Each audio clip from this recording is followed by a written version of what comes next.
Hello everyone, welcome back to my channel. Today in this video I will show you how to fix if iOS 16.0.2 update is not showing on your iPhone.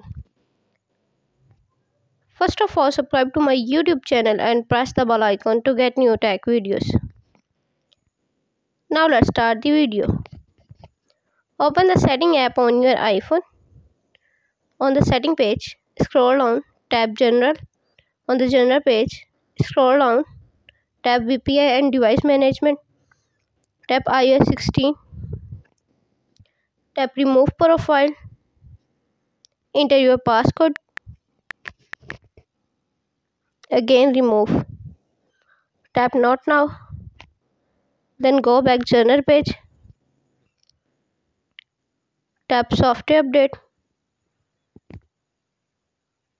iOS 16.0.2 is showing up. Thanks for watching this video.